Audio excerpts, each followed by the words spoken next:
লাল গরম করে ওই সম্পদগুলোকে সেকা দিয়ে লাগিয়ে দেওয়া হবে এবং বলবে নাও তোমার যাকাত যে তুমি দাও নাই, এই নাও তোমার পুরস্কার। আল্লাহ পাক রব্বুল আলামিন তাদেরকে আযাবের সুসংবাদ দিয়েছেন। যাকাত আদায় করাটা কি ফরজ, তবে কার জন্য ফরজ? যার কাছে 7.5 তোলা স্বর্ণ, 52.5 তোলা পরিমাণ রূপা, এই পরিমাণ সম্পদ আপনার কাছে যদি জমা থাকে এবং এটা যদি 1 বছর অতিক্রম হয়ে যায়, ওই মালের উপর, ওই সম্পদের উপর ওই ব্যক্তির কাছে যাকাত দেওয়াটা ফরজ। যদি যাকাত আদায় না করে এটার জন্য সে কি হবে? গুনাহগার হবে। আমরা অনেকে আছেন যে হিসাব করি না, লামসাম হিসাব করে কি করি? যাকাত দেই, মানে লামসাম। এত হিসাব করলে তো 5-10 লাখ টাকা দিতে হবে। এখন আমি যদি লামসাম হিসাব করে যদি 50,000 টাকার মধ্যে শেষ করতে পারি, একটু কোন রকম যাকাত দিচ্ছি, এটা মানুষ বুঝবে, শুনবে, এইটুকু। এই ধরনের যাকাত আল্লাহর দরবারে কবুল হবে। আপনার কাছে যদি স্বর্ণ থাকে, ওই স্বর্ণের হিসাব, রূপা থাকলে রূপার হিসাব, টাকা থাকলে টাকার হিসাব। আর ব্যবসার জন্য যদি কোনো পণ্য থাকে, যেমন ল্যান্ড, গরু, মহিষ, ছাগল, দুব্বা, যেগুলো আপনি ব্যবসার জন্য রেখেছেন, এগুলো যদি আপনার কাছে থাকে, আপনাকে অবশ্যই যাকাত দিতে হবে। আমাদের দেশে বিশেষ করে টাকার যাকাত দিলেও আমরা অনেকে চাষাবাদ করি, জমিনের যাকাত আমরা যেটাকে বলা হয় ওসর, আমরা কিন্তু ওসর আদায় করি না। যদিও বা ওসরের ব্যাপারে ইসলামী মুলক যেটা রয়েছে, এটাতে একটা হুকুম, কাফেরের অধীনে যে মুলক রয়েছে ওটাতে একটা হুকুম, আবার যে সব মুলকের মধ্যে মুসলমান আছে কিন্তু ইসলামী হুকুমত নাই, ওটার জন্য একটা হুকুম। যেমন ইন্ডিয়া, আমাদের প্রতিবেশী একটা দেশ, যার নাম হচ্ছে ভারত। এই ভারতে যত মুসলমান আছে তাদেরকে আপনার ওই যে ওসর প্রদান করতে হবে না, কারণ তারা থাকে একটা কাফেরের মুলকে। আবার যারা ইসলামী মুলকে থাকে তাদেরকে অবশ্যই 40 ভাগের 1 ভাগ, যদি ওই জমি, যেই জমির মধ্যে কোনো সার, কীটনাশক, আপনার বিভিন্ন ধরনের রাসায়নিক দ্রব্য, পানি, এগুলো কিনতে না হয়, আসমান থেকে পানি পড়তেছে, আপনি চাষাবাদ করতেছেন। যেমন উত্তরবঙ্গের দিকে গেলে দেখা যায় তারা, বিশেষ করে কিশোরগঞ্জের দিকে, তারা 1 খন্ড চাষ করে। কি করে? বর্ষাকালে যে পলি মাটি জমে, ওটা উর্বর মাটি, ওরা কি করে ওই পলি মাটির উপর তারা হাল চাষ দিয়ে কি করে ফেলে? চাষ করে ফেলে। দেখা যায় যে আমরা কীটনাশক দিয়ে, সার দিয়ে, ফাঁস দিয়ে যে উৎপাদন করতে পারি না, তারা আমাদের চাইতে 10 গুণ 5 গুণ বেশি কি করে উৎপাদন করে। এই যে পলি মাটির উপর তারা যে চাষাবাদ করে, এই পলি মাটিটা কার দেওয়া? এই যে তাদের জমিনটা ভিজা রয়েছে জোয়ারের পানি দ্বারা, বৃষ্টির পানি দ্বারা, এটা কার দেওয়া? তাকে কি করতে হবে? অবশ্যই ওসর আদায় করতে হবে। আর যদি আপনি গভর্নমেন্ট ট্যাক্স দেন জমির ক্ষেত্রে, যদি ওই মুলক, যে মুলকের মধ্যে ইসলামী হুকুমত নাই, যেমন এই দেশের মধ্যে মুসলমান আছে কিন্তু ইসলামী হুকুমত নাই, আমরা বিভিন্ন ভাবে জমির ট্যাক্স দিচ্ছি, খাজনা দিচ্ছি, এই ক্ষেত্রে অনেকে বলেছেন খাজনা যদি দেয় তাকে দিতে হবে না, অনেকে বলেছেন দিতে হবে। এখন আমরা যারা যাকাত আদায় করি, যাকাত আদায় করার জন্য 8টি খাত রয়েছে। কয়টি খাত? 8টি খাত। 8টি খাতের মধ্যে 7টি বলবৎ আছে, একটা রহিত হয়ে গেছে।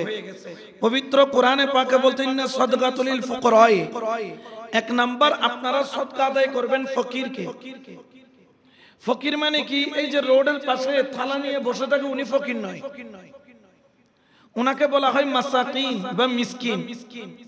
ফকির আপনারা ধরে নিতে পারেন এলাকার যার কাছে খাওয়ার দাওয়ারের পয়সা আছে, মোটামুটি ঘর আছে, খেতে পারে, কিন্তু সচ্ছল ভাবে চলতে পারে না। যাদের কাছে কোন রকম টেনে হিসড়ে চলে ওনাদেরকে আল্লাহ ফকির হিসাবে দেখেছেন। আমরা আবার ফকির মনে যদি করি যে আপনার ওই যে রোডের পাশে বসে থাকে তাদেরকে মনে করা যাবে। যেমন আপনার এলাকায় আপনি বিল্ডিং এ থাকেন, আপনার আরেকজন প্রতিবেশী একটা টিনের ঘরে থাকে, তার কাছে বিল্ডিং এ থাকার তৌফিক নাই। কোন রকম কষ্ট করে মাসে 10,000 12,000 টাকা 15,000 টাকা বেতন দিয়ে চলে, এদেরকে ফকিরের কাতারে এনেছেন। অর্থাৎ আপনি এক নাম্বার যাকাত দিতে পারবেন ফকিরদেরকে। এরপরে বলছেন ওয়াল মাসাকিন, মিসকিন, যার কাছে কোনো সহায় সম্বল নাই, যার কাছে টাকা নাই পয়সা নাই, এক বেলা খাইলে আরেক বেলার কোনো খবর নাই, আপনাকে তাদেরকে যাকাত দিতে হবে। এরপরে হচ্ছে গিয়ে ওয়াল আমিলিনা, আমেলদেরকে, অর্থাৎ যাকাত উত্তোলনকারী কর্মচারী। আগের যুগে রাষ্ট্রীয়ভাবে ইসলামী হুকুমত যখন ছিল, রাষ্ট্রীয়ভাবে খলিফারা কিছু মানুষকে যাকাত উত্তোলন করার জন্য কিছু নির্দিষ্ট কর্মচারী নিয়োগ করত। তাদেরকে একটা অংশ যাকাতের দেওয়া যায়। বর্তমানে যেমন ধরেন আপনি ধরতে পারেন যে যারা বিভিন্ন মাদ্রাসার জন্য যাকাত কালেকশন করে, ভালো কাজের জন্য যাকাত কালেকশন করে, নিজে গরিব, তাদেরকে আপনি কি দিতে পারবেন? যাকাতের একটা অংশ দিতে পারবেন। এরপরে হচ্ছে ওয়াল মুআল্লিফাতিল কুলুব, এই মুআল্লিফাতিল কুলুব মানে হচ্ছে গিয়ে বিধর্মীকে ধর্মের দিকে আকর্ষণ করার জন্য একটা যাকাতের প্রচলন ছিল, কিন্তু ফুকাহায়ে কেরামগণ এই প্রথাটা বর্তমানে বাদ করেছেন। কারণ আগে মুসলমানের সংখ্যা ছিল কম, এই জন্য মুসলমানের দিকে, ইসলামের দিকে আকর্ষণ করার জন্য রাসূল পাক সাল্লাল্লাহু আলাইহি ওয়াসাল্লামকে আল্লাহ নির্দেশ দিয়েছিলেন যে তুমি মানুষের মন জয় করার জন্য, কাফেরদেরকে ইসলামের দিকে আনার জন্য তাদেরকে তুমি যাকাতের একটা অংশ দান করো। কিন্তু বর্তমানে মুসলমানের সংখ্যা কম নয়, প্রায় 200 কোটির উপর মুসলমান আছে। 700 কোটি মানুষের মধ্যে এই বর্তমানে অধিকাংশ মুফতি কিরামের মতে এই যে মানুষের হৃদয় জয় করে ইসলামের দিকে আহ্বানের জন্য যেই যাকাতের বিধান ছিল ওটা রহিত হয়ে গেছে, এটাকে এই খাতে দেওয়া যাবে না। অর্থাৎ আপনি কোন বেধর্মীকে যাকাত দিতে পারবেন না। আপনি একজন খ্রিস্টান, একজন হিন্দু, একজন বড়ুয়া, আপনি তাদেরকে দিতে পারবেন না, কারণ আপনার মুসলমান ভাইদের মধ্যে অনেক গরিব মানুষ আছে। এরপরে যাকাতের আরেকটা খাত হলো ওয়াফির রিকাব ওয়াল গারিমিনা। এরপরে হচ্ছে গিয়ে ওই সব ব্যক্তিদের, অর্থাৎ যারা কৃতদাস রয়েছে, কৃতদাসের প্রথা যদিও বা নাই, আমরা একটা কাজ করতে পারি। অনেক জায়গায় লোনের মধ্যে আটকে আছেন, অনেক গরিব মানুষ লোন নিয়েছেন, দিতে পারতেছে না, সে এক ধরনের একটা বন্দিশালার মধ্যে রয়েছে। আপনি চাইলে যাকাতের টাকা দিয়ে তাকে লোন থেকে মুক্তি করে দিতে পারেন। এরপর ইসলামের আরেকটি খাত হলো ওয়াফি সাবিলিল্লাহ, আল্লাহর রাস্তায় ব্যয় করা। আল্লাহর রাস্তায় বলতে কি? আল্লাহর রাস্তায় বলতে মসজিদে নয়, আল্লাহর রাস্তায় বলতে আপনি যেসব কাজের মাধ্যমে ইসলামের খেদমত হয়। যেমন ধরেন আগের যুগে জিহাদের একটা ব্যবস্থা ছিল, যদিও এখন জিহাদ বললে একটু ভয়ভীতি আছে, মানুষ মনে করে জিহাদ মানে জঙ্গি। জিহাদ মানে জঙ্গি নয়। আল্লাহর রাস্তায় অনেক যুদ্ধ সংগঠিত হয়েছে। মুসলমানরা কখনো স্বেচ্ছায় কারো উপর কোনোদিন কোনো আক্রমণ করে নাই। যখন কারো দ্বারা ইসলাম আক্রান্ত হয়, ওটাকে প্রতিহত করার জন্য, মোকাবেলা করার জন্য দৌলতের প্রয়োজন হয়, অর্থের প্রয়োজন হয়, ওটার জন্য আপনি চাইলে ফি সাবিলিল্লাহ, আল্লাহর রাস্তার মধ্যে আপনি কি করতে পারেন? এই যাকাতের টাকা আপনি দান করতে পারেন। বড় করে বলেন সুবহানাল্লাহ।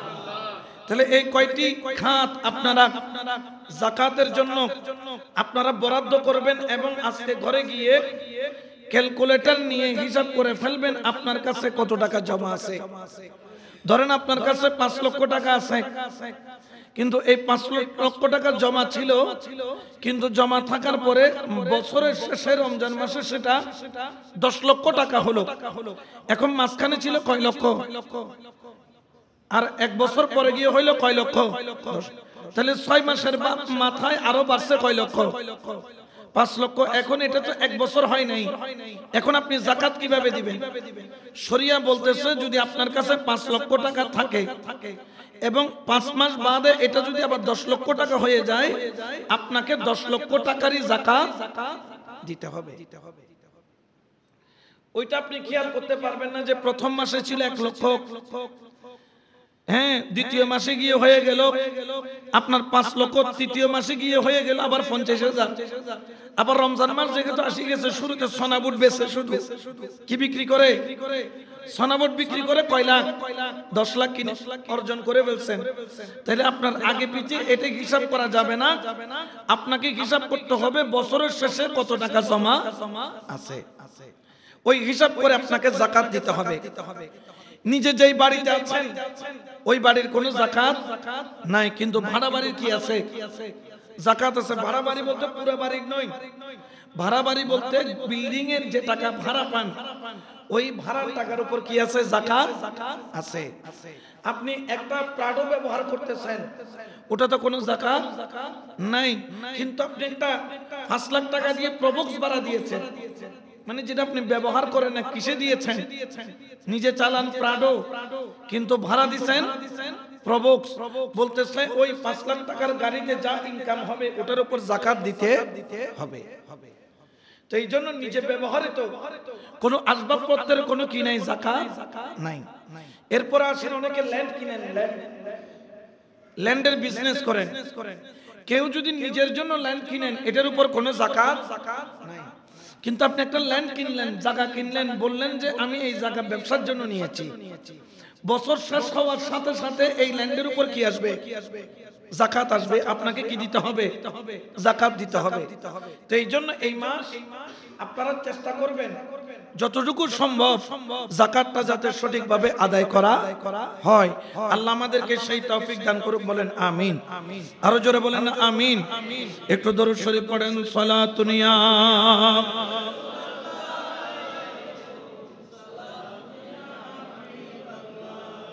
এই জন্য আমার আল্লাহ পবিত্র কোরআনে বলেন ইন্নাল্লাযীনা আমানু ওয়া আমিলুস সালিহাত, নিশ্চয় যারা ঈমান এনেছে এবং আমলে সালেহ করেছে, ওয়া আকামুস সালাত, সালাতকে কায়েম করেছে, ওয়া আতুজ যাকাত, এবং যাকাত আদায় করেছে, লাহুম আজরুন ইনদা রাব্বিহিম, আল্লাহ পাক রব্বুল আলামিন তাদেরকে তার বিনিময় দান করবেন। যারা নামাজ কায়েম করবেন, যাকাত প্রদান করবেন, আল্লাহ পাক রব্বুল আলামিন তাদেরকে উত্তম প্রতিদান দিবেন। উত্তম প্রতিদান হলো কি? লা খাউফুন আলাইহিম ওয়ালা হুম ইয়াহজানুন। আমার আল্লাহ বলেন যারা নামাজ কায়েম করবে, যাকাত প্রদান করবে, তাদের দুনিয়াতেও কোনো ভয় নাই, তাদের আখিরাতেও কোনো ভয় নাই। সুবহানাল্লাহ। এটা হুকুম করেছেন কে? আল্লাহ বলতেছেন যারা যাকাত দেয় তাদের দুনিয়াতেও ভয় নাই, আখিরাতেও। আপনি যখন যাকাত দিবেন দেখবেন আপনার সম্পদ মাইর খাবে না।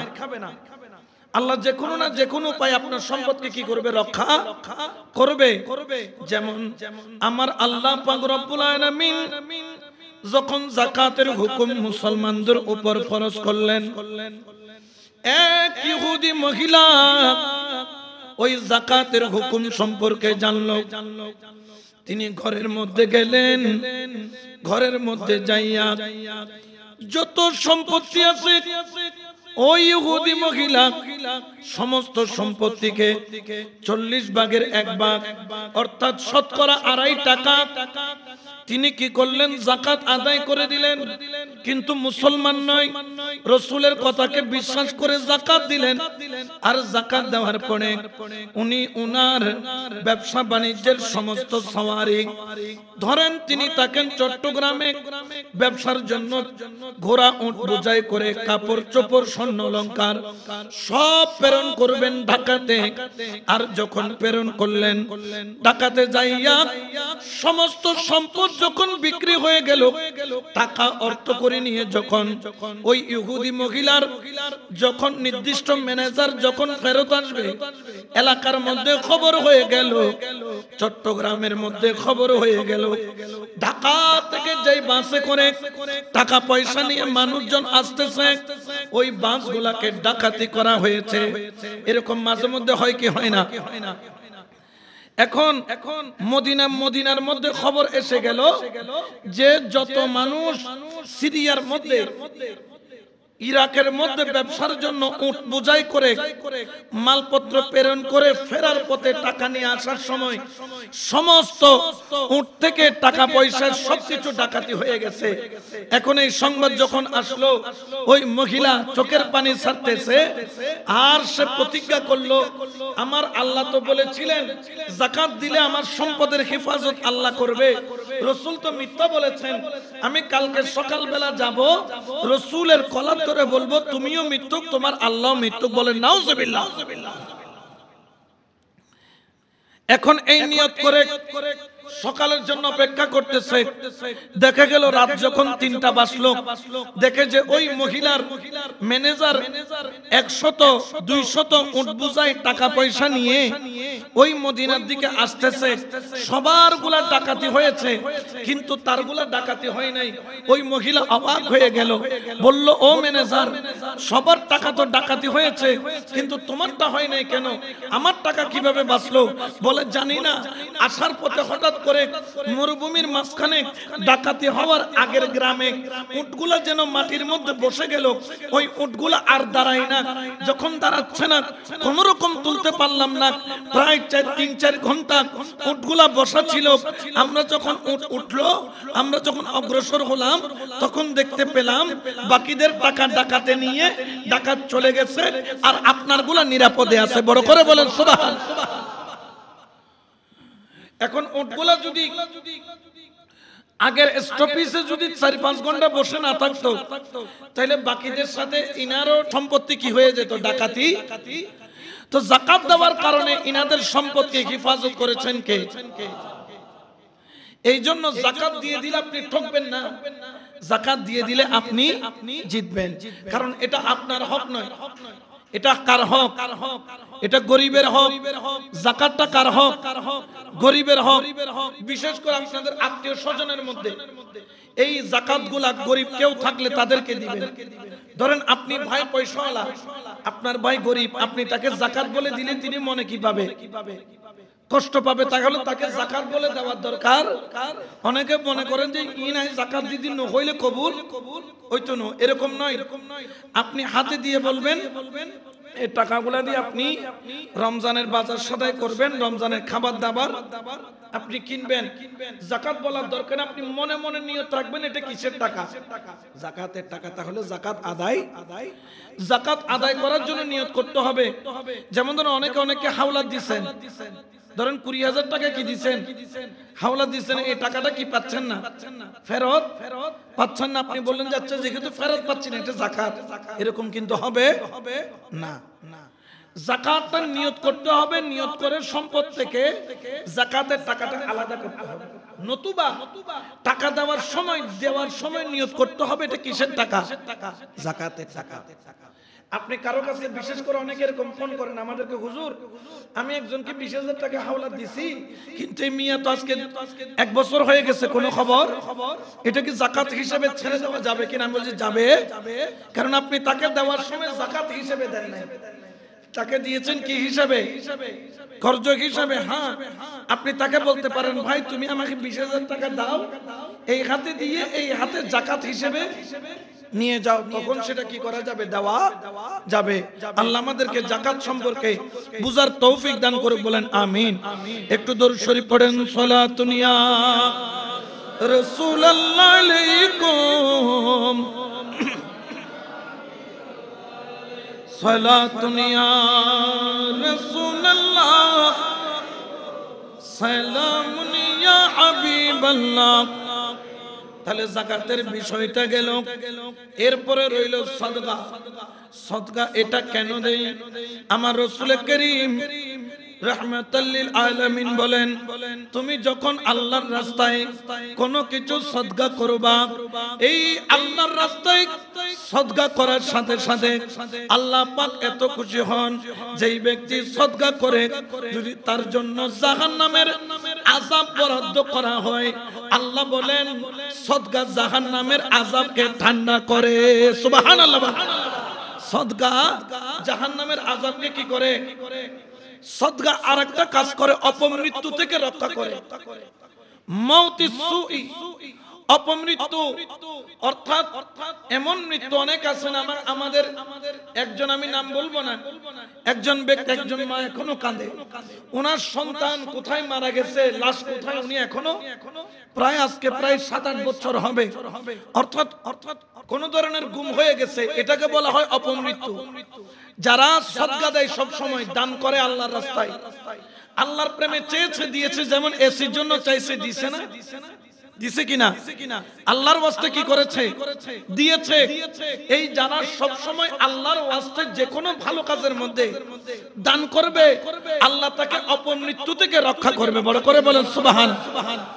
এই জন্য যদি অপমৃত্যু থেকে বাঁচতে চান, সদকার কোনো বিকল্প, জোরে বলেন না, বিকল্প নাই। এই জন্য আপনারা চেষ্টা করবেন অপমৃত্যু থেকে বাঁচার জন্য বেশি বেশি সদকা করা। কারণ কি জানেন? হযরত ওসমান জিন্নুরাইন যখন সিদ্দিক আকবরের খেলাফত কালে হযরত ওসমান জিন্নুরাইন রাদিয়াল্লাহু তাআলা উনি প্রায় আপনার 500 টন গমের অর্ডার দিয়েছিলেন, তখন দুর্ভিক্ষ চলতেছে। তিনি কয়েকশো টন গমের অর্ডার দিলেন। গমগুলা যখন এসে পৌঁছলো, কিছু ব্যবসায়ী দৌড়ে আসলো, আসার পরে বলতেছে, এই ওসমান জিন্নুরাইন, এখন দুর্ভিক্ষ চলতেছে, আপনি আমাদেরকে আপনার গমগুলা 50% বেশি মুনাফা দিয়ে গমগুলা আমাকে দিয়ে দেন। তখন হযরত ওসমান জিন্নুরাইন বললেন, আমি 50% মুনাফায় গমগুলা দিব না, কম করে দিতে হলে 1 কেজির দাম যদি 1 টাকা হয়, এই 1 টাকার 1 কেজি গম হলে এটার বিনিময়ে 1000 টাকা দিতে হবে, অর্থাৎ মুনাফা দিতে হবে কয় গুণ? 1000 বলে না, কয় গুণ? এটা কি, এটা আমাদের শুনতে খারাপ লাগতেছে না? ওসমান জিন্নুরাইন খুঁজতেছে কত গুণ? 1000, 50% না 100% না, কয় হাজার পার্সেন্ট? 1000%। তখন বললেন, দুর্ভিক্ষ চলতেছে, আপনি 1000% চাইতেছেন, বলতেছেন আমার সাথে আরেকজনের সাথে গতকালকে কথা হয়েছে, উনি আমাকে 700 গুণ বেশি দিবে বলেছে, আর তুমি যদি 1000 গুণ দিতে পারো তাহলে তোমাকে দিব, না হলে তোমাকে গম দিব। বললেন 700 গুণ কে কোত্থেকে দিবে? গম মাত্র আসলো, আমরা প্রথম পার্টি আসলাম কেনার জন্য, এখানে 700 গুণ 1000 গুণ কোত্থেকে আসলো?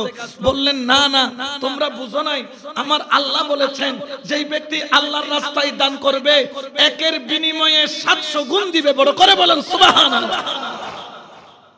একের বিনিময়ে কয়শো গুণ? কমপক্ষে 700 গুণ। এটা বেশি না, এটা নিম্ন। কমপক্ষে কয়শো গুণ? বাড়াইতে বাড়াইতে একটা দানা আল্লাহ পাক রব্বুল আলামিন উহুদ পাহাড়ের চাইতে আরো বেশি করতে পারে।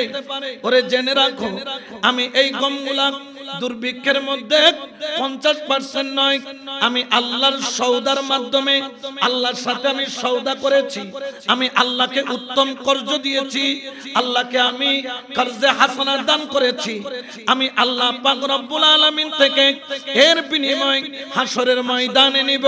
এই জন্য আমি যত গম আমদানি করেছি, আমার কোনো টাকার দরকার নাই, বিনিময় দিবে আল্লাহ।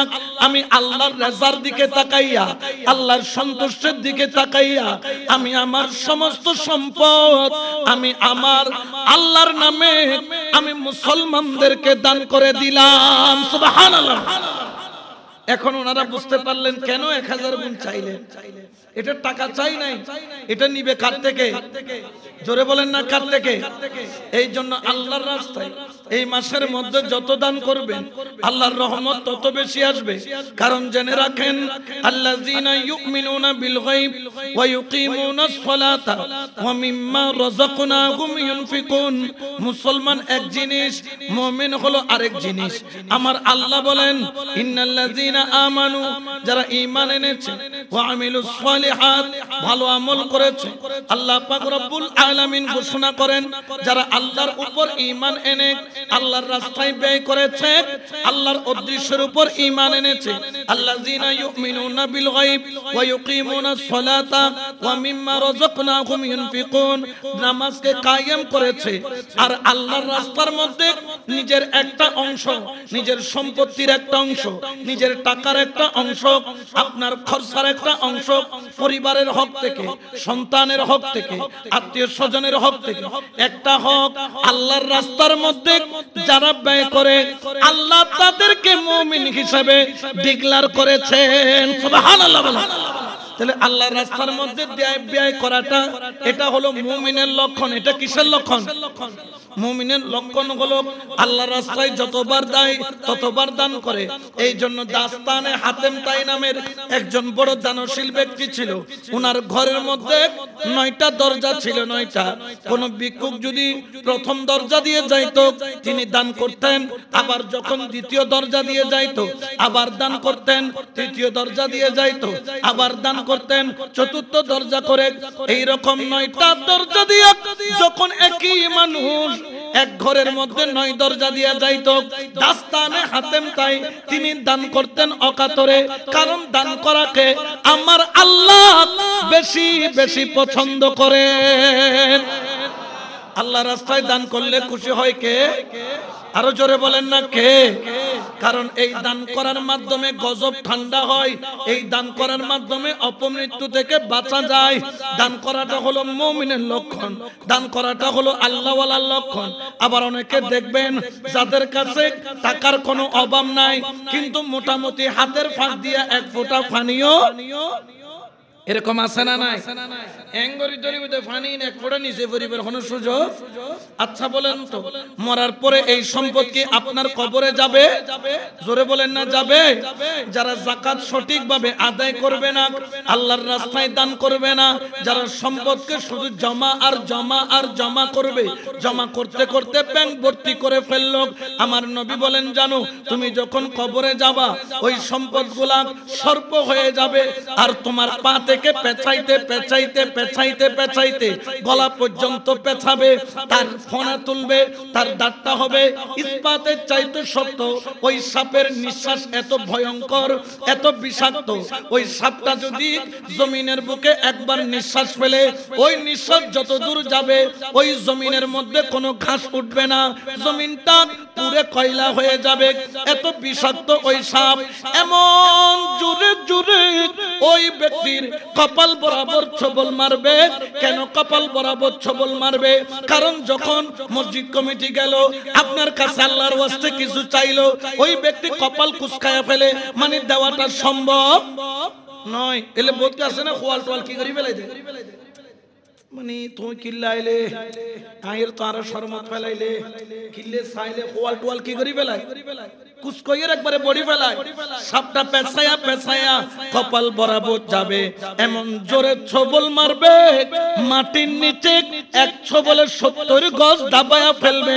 এখানে মুসা ভাই আছেন, তিনি মাঝে মধ্যে কনস্ট্রাকশনের কাজ করেন, দেখি মাঝে মধ্যে বড় বড় হেমার দিয়ে মাটির নিচে গর্ত করা হয়।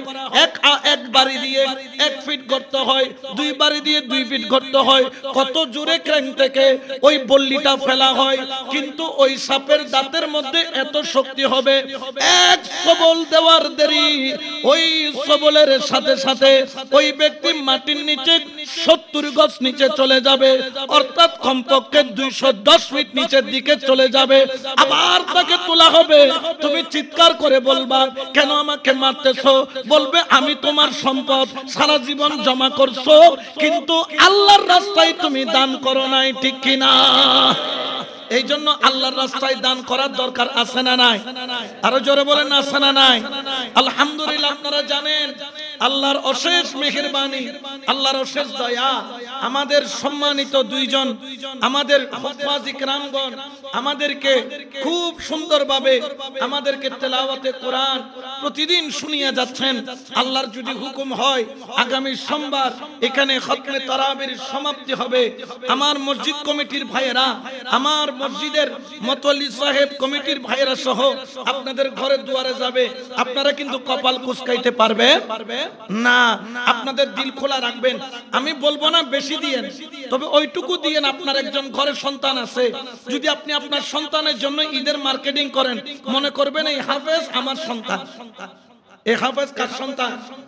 আমার সন্তানের জন্য যে বাজেট করব, আমি আমার এই হাফেজরা আমার সন্তানের পিছনে তো আমি তো 2 রাকাত নামাজও পড়তে পারি নাই। তাকে আমি ইংলিশম্যান বানাইছি, জজ বানাইছি, ব্যারিস্টার বানাইছি। আমার সন্তানের পিছনে 2 রাকাত নামাজ পড়ার সুযোগ হয় নাই। এই হুফাজ আপনি যখন মরবেন, আপনার জানাজা পড়াবে, আপনার কবরের পাশে বসে কোরআন তেলাওয়াত করবে। আর শুধু একটু চিন্তা করেন, এই হুফাজ ইকরামগণ এই মসজিদের মিহরাবের মধ্যে, এই মিহরাবের মিম্বরের সামনে দাঁড়িয়ে প্রতিদিন তেলাওয়াতে কোরআন শুনাইছেন। এটার হক পৃথিবীর কোন সম্পদ দিয়ে আদায় করা সম্ভব নয়। তবে হ্যাঁ, আদায় করবেন কিভাবে? আপনি আজকে নিয়ত করে ফেলবেন, আল্লাহ আমার সন্তান 2 জন, না আমার সন্তান 2 জন নয়, আমার সন্তান কয়জন? 3 জন। কারণ আমি আমার সন্তানের পিছনে নামাজ পড়তে পারি নাই, আমি হাফেজের পিছনে নামাজ পড়ছি, আমি তাকে সন্তানের মতো মনে করছি। ঈদের বাজেট আমি আমার 3 সন্তানের জন্য করব।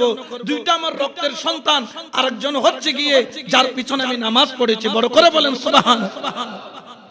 যদি আপনি আপনার ভাই থেকে থাকে, আপনি ঘরের কর্তা, বাবা দুর্বল, আপনি ভাই, আপনি আপনার ভাইদের ঈদের শপিং এর জন্য আপনি ব্যবস্থা করবেন রমজানে। আপনি আজকে নিয়ত করে ফেলবেন যে আমার ভাই 2 জন নয়, আমার ভাই কয়জন? 3 জন। 2 জন হচ্ছে আমার রক্তের ভাই, আরেকজন হচ্ছে আমার দ্বীনি ভাই, যার পিছনে আমি কি পড়েছি? তারাবির নামাজ পড়েছি। উনি একদিন আপনাদেরকে তারাবির নামাজে ফাঁকি দেয় নাই। কোরআনের প্রত্যেকটা অক্ষর জবর জের পেশ সহ 30 পারা কোরআন মুখস্থ করে যে আপনাদেরকে শুনিয়েছেন, এটা যেমন তেমন কোনো বিষয়। এক পাতা কোরআন মুখস্থ করতে আপনাদের 15 দিনও পারবেন না, কিন্তু ওনারা অনর্গল কোনো বাজা ছাড়া এই যে গলগর গলগর করে কোরআন তেলাওয়াত করে শোনাচ্ছেন, এটা আল্লাহর দয়া ছাড়া আর অন্য কোনো কিছু নয়। এটা আল্লাহর দয়া। এটা কার দয়া? আল্লাহর দয়া। তো উনার প্রতি দয়া করেছেন কে? ভালোবেসেছেন কে? উনি উনার ক্ষমতা দিয়ে এক পাতা কোরআন মুখস্থ রাখার ক্ষমতা আছে। দয়া করেছেন কে? তার মানে বুঝতে হবে এই হুফাজ ইকরামকে ভালোবাসতেছে কে? আল্লাহ। এই জন্য আপনাদের খেদমতে আরজ রাখবো, আপনারা বাজেট করবেন, সন্তানের জন্য যেরকম বাজেট করেন, একজন হুফাজকে ওইভাবে সম্মানের সাথে সম্মানিত করবেন। এটা ওনাদের প্রতি আপনাদের, এটা কোনো অন্য কোনো বিষয় নয়, এটা হচ্ছে কি মহব্বত এবং মায়া। কারণ যার পিছনে 1 বছর নামাজ পড়েছেন, এটার প্রতি একটা হক আদায়ের বিষয় আছে না নাই? আছে। তো যারা আজকের এই আলোচনা শুনতেছেন, আপনাদের দুয়ারে দুয়ারে আমাদের মসজিদ কমিটি ভাইদেরকে বলবো আজকে থেকে যাওয়ার জন্য। কারণ আজকে শুক্রবার। আজকে কি বার? এই শুক্রবারের দানের ফজিলত আছে না নাই? এই শুক্রবার দান করলে নিয়ামত আল্লাহর কমায়া দেয় না বাড়ায়া দেয়। আপনারা এই শুক্রবার, আমি অনুরোধ করব, আপনারা আজকে থেকে যাবেন, কালকের চিন্তা করবেন না। কারণ শুক্রবারের ফজিলতটা অত্র এলাকাবাসীকে নেওয়ার সুযোগ দেওয়ার দরকার আছে না নাই? আমার হুফাজ ইকরামগণ এত সুন্দর করে আপনাদেরকে কোরআন তেলাওয়াত শুনিয়েছেন। কারো যদি ভাই মনে হয় আপনার ভাইয়ের জন্য যে বরাদ্দ, আপনি আপনার হাফেজ একজন ভাইয়ের জন্য সেই বরাদ্দ করবেন। আপনার যদি সন্তান থাকে, আপনার সন্তানের জন্য যে বরাদ্দ, আপনি আপনার একজন হাফেজ সন্তান হিসেবে তার জন্য সেই বরাদ্দ করবেন। আপনি যদি দাদা হয়ে থাকেন, নাতির জন্য বরাদ্দ করেন। আপনার নাতির জন্য যে বরাদ্দ করছেন, আপনি আরেকজন নাতি হিসেবে আপনার এই হুফাজ ইকরামের জন্য সেই রকম বরাদ্দ করার দরকার আছে না? আল্লাহর রাস্তার মধ্যে দিলে এটার কোনো কমতি নাই। কারণ দেওয়ার মালিক কে? আল্লাহ দিতে চাইলে যে কোনো উপায়ে দিতে পারে। আপনি ভরসা রাখবেন কার উপর? আল্লাহর উপর। আল্লাহ আমাদেরকে দেওয়ার মতো তৌফিক দান করুক, বলেন আমিন। একটু দরুদ শরীফ পড়েন, সালাতুন ইয়া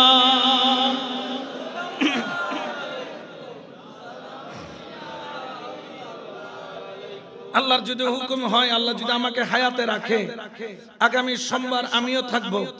আপনারা সবাই খতমে তারাবির সমাপ্তির দিন, অর্থাৎ তারাবির সমাপ্তি নয়, কোরআন খতমের সমাপ্তি, মোটামুটি যতক্ষণ পর্যন্ত চাঁদ দেখা যায় নাই ততদিন তারাবি চলবে। আবার মনে করিয়েন না 17টা হয়ে গেছে, তারাবির নামাজ একেবারে শেষ, এখন তারাবি পড়বো নিউ মার্কেটে, এরপরে জহুর হকের মার্কেটে, এরপরে ওই যে সানমারে এই তারাবি মার্কেটিং করবে, করে করে রাত দিন কাটায় দিবেন।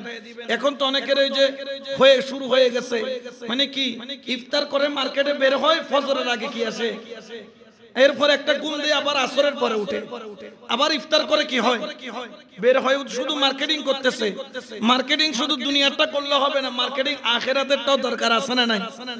আল্লাহ রমজান মাস দিয়েছে দুনিয়ার মার্কেটিং করার জন্য নয়, আল্লাহ রমজান মাস দিয়েছেন আখিরাতের কি করার জন্য, মার্কেটিং করার জন্য। এই জন্য এই রমজান মাস আপনি যদি রমজান মাসের হক আদায় করতে না পারেন, কিয়ামতের ময়দানে আল্লাহ রাসূল বলতেছেন ওই ব্যক্তির উপর আল্লাহর লানত, ওই ব্যক্তির উপর আল্লাহর লানত যেই ব্যক্তি রমজান মাস পাইয়া নিজের গুনাহ মাফ করাইতে পারলো না, এই ব্যক্তির মতো হতভাগা সন্তান আর পৃথিবীতে নাই। এটার উপর কার লানত দিয়েছে? আল্লাহ। এই জন্য আপনারা এই হুফাজ ইকরামের প্রতি আপনারা যথেষ্ট পরিমাণ মহব্বত দেখাবেন, যতটুকু সম্ভব। কারণ আপনার ছেলেকে আপনি হাফেজ বানাইতে পারেন নাই। আজকে যদি হাফেজ বানাইতে পারতেন, তার পিছনে আপনি কি পড়তেন? নামাজ পড়তেন।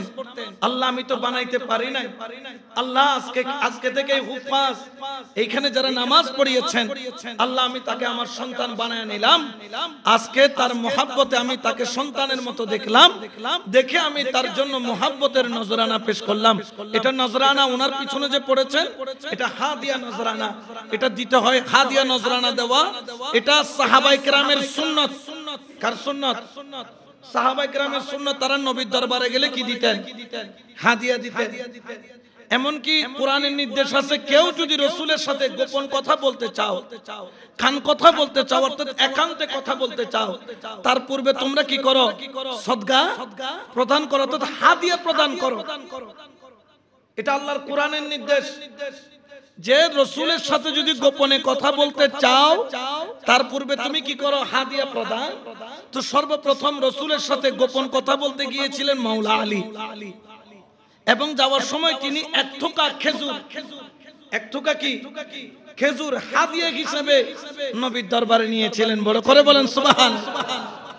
তাইলে ওনারা হচ্ছেন কারা? ওয়ারাসাতুল আম্বিয়া, আল উলামা ওয়ারাসাতুল আম্বিয়া।